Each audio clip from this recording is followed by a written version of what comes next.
Hey guys, today I'm going to show you how to add text in Procreate.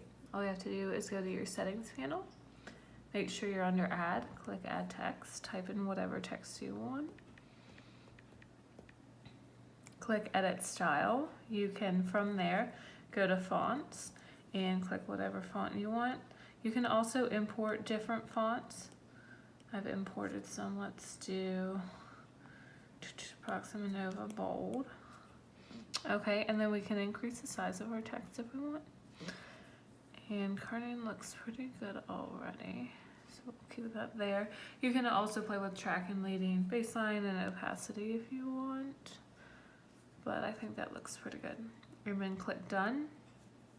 Now, if you want to move this around, just go to the arrow over here and move it around like that.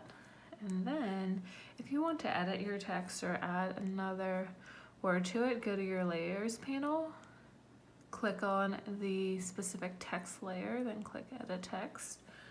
And then let's add some more. So go back to our keyboard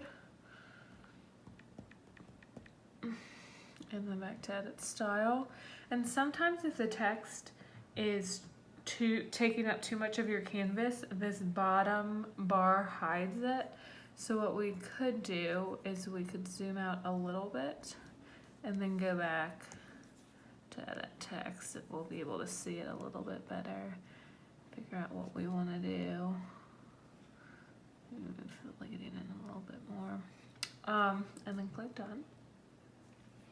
And that is it. Pretty simple, right?